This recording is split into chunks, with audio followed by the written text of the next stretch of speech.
হ্যাঁ এই স্টুডেন্টটা অনেক কষ্টে আজকে এক্সাম দিতে আইছে।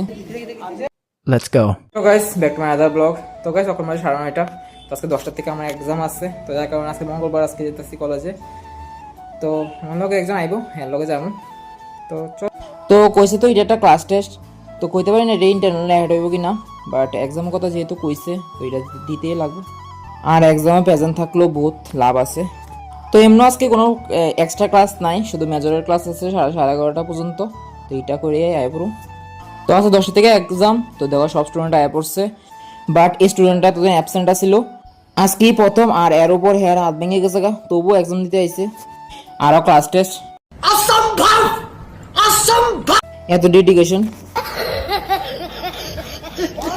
তো গাইজ বাড়িতে আয় পড়ছি, তো যাতে সময় কিছু খাইয়া গেছিলাম না, আর এখন 11:30 মতো বাজে মাত্র, তো এই টাইমে আমরা খাই তাড়াতাড়ি অ্যাপর মিলে, আর কিছু খাইছি না, তখন ভাত খাম।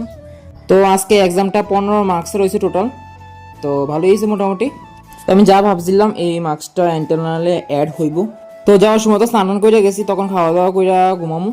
তো গাইজ এখন 3:30 মতো বাজে, তো আমি এখন ঘুমোর থেকে উঠছি, তো ঘুমাইছি তো 11টার সময়। তো গরম মধ্যে ঘুমও বেশি আই, তোমরা জানো আশা করি। बात तो सही है. তো গাইস এখন বাজে 7:30, তো আমরা এখন খাইতেছি টিফিন। তো দেখো কি টিফিন মরে জানা, তো মাও খাইতেছে, বইনাও খাইতেছে। তো চাও লই নিলাম, চানাচুর মুড়ি আর চা। তো টিফিন খাওয়া শেষ করে এখন আইলাম। তো ঠিক আছে গাইস, আজকে এটুকু পর্যন্তই, দেখো পরের ভিডিওতে। Thank you.